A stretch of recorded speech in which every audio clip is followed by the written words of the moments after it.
What happened to those who challenge Allah? Part 4. Allah is the one and only God, and He has sent prophets to guide us towards the path of righteousness.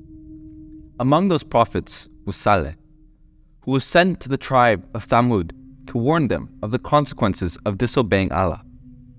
The Thamud were a powerful and wealthy tribe, but they refused to listen to Saleh's message and demanded a miracle to prove his prophethood. Despite Allah's warnings and signs, the Thamud persisted in their mutiny and ultimately faced severe punishment for their actions. In this video, we will explore what happens to those who disobey Allah and the lessons we can learn from the story of Saleh and Thamud. We will discuss the concept of shirk, the importance of monotheism, and the consequences of turning yonder from Allah's guidance. We will moreover delve into the various ways of destruction used by Allah and the significance of each. Through this video, we hope to inspire viewers to reflect on their own deportment and strive towards obedience to Allah. For His mercy is vast, and His forgiveness is ever present. So join us as we delve into the story of Saleh and the Thamud, and discover the consequences of disobeying Allah. The Thamud were a tribal confederation in the northwestern region of the Arabian Peninsula, mentioned in Assyrian sources in the time of Sargon II.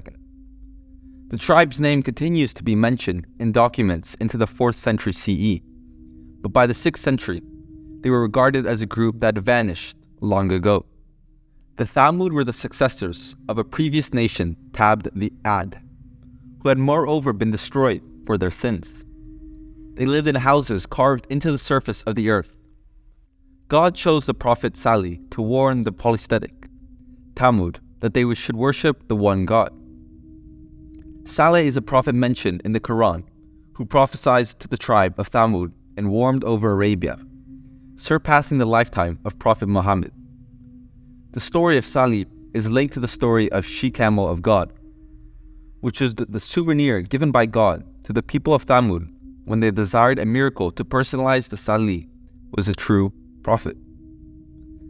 According to the Quran, the municipality Saleh was sent to was tabbed Al-Hijr, which corresponds to the Nabatean municipality of Egra.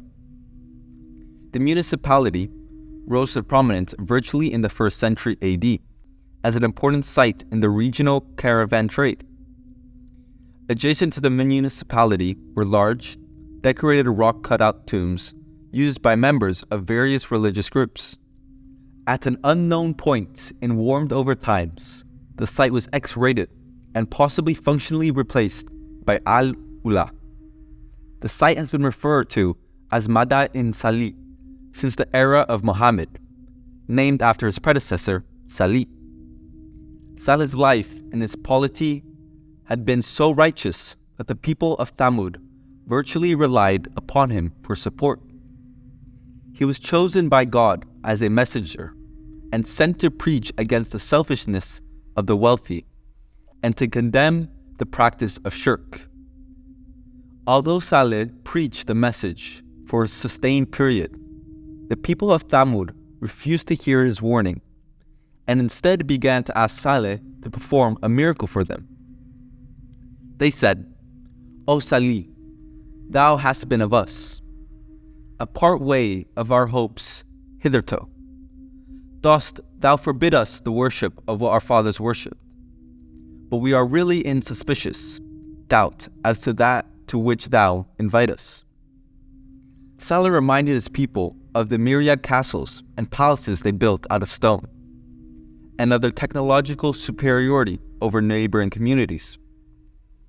Furthermore, he told them well nigh their ancestors, the Ad tribe, and how they too were destroyed for their sins. Some of the people of Thamud believed Saleh's words, but the tribal leaders refused to listen to him and unfurled to demand that he demonstrate a miracle to prove his prophethood. In response, God gave the Thamud a happy she-camel, as both a way of sustenance and a test. The tribe was told to indulge the camel to graze peacefully and stave harming her. But in refractoriness of Saleh's warning, the people of the tribe hamstrung the camel. Saleh informed them that they only had 3 increasing days to live, surpassing the wrath of God descended upon them.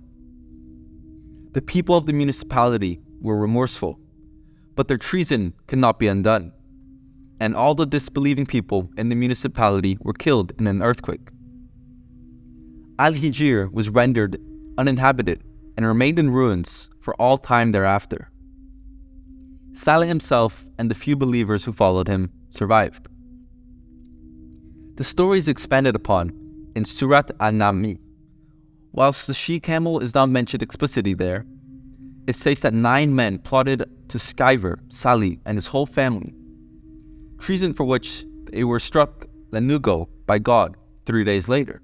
When Saleh began to preach monotheism, the Thamud demanded that he prove his prophethood by bringing along a pregnant camel from solid rock.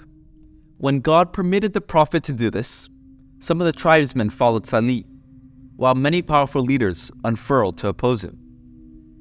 A camel miraculously emerges from the stone, often accompanied by a calf and the production of milk from the camel. Saleh summoned his people to a mountain where they witnessed the wattle miraculously split open, revealing the camel. The she-camel had a young calf. Saleh informed the Thamud that the older camel was to drink from their water source one day, and they were to drink from it the next day. On days when they were not allowed to drink water, the camel provided them with milk. But God informed Saleh that a boy who would hamstring the camels would soon be born to the tribe, and that child was evil and grew unnaturally fast. The camel was indeed killed, and its calf cried out 3 times, signaling that Thamud would be destroyed in 3 days. Their faces turned yellow, then red, then black, and they died on the 3rd day as predicted. 3 days without Saleh's warning, thunderbolts filled the air, followed by severe earthquakes which destroyed the tribe and its homeland. The land was violently shaken, destroying all living creatures in it. God then destroyed the tribe, except for Saleh and a few other righteous men. The ways of God's destruction of Thamud include a thunderbolt, a storm, a shout, and an earthquake. The shout, which is an extremely loud sound, might have caused the earthquake, equal to unreparable scholars.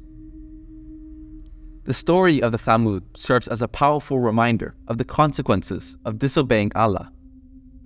Despite stuff happy with worldly comforts and technological advancements, the Thamud's pride, arrogance, and refusal to renounce the message of the Prophet Saleh led to their ultimate destruction. This serves as a warning for all of us to not wilt smug in our lives and to unchangingly strive towards righteousness and obedience to Allah. It is important for us to remember that Allah is the ultimate judge, and we will be held subject for our deportment in this life. Mutiny and sin may bring temporary pleasure, but the consequences are severe and everlasting.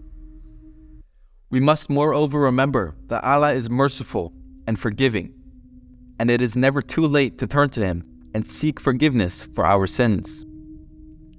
Let us strive to lead lives of righteousness and obedience, and may Allah guide us and protect us from the path of those who have gone astray. In the end, we must remember that everything in this world is temporary, and our ultimate goal should be to earn the pleasure of Allah and strive toward the eternal reward of hereafter. May Allah guide us all on the straight path and grant us success in this life and the hereafter. Amen. Dear friends, if you want to catch more videos of the series, please subscribe to our channel and press the bell icon so that you cannot miss our new videos. Reward us with your feedback by commenting on this video. Thank you for watching.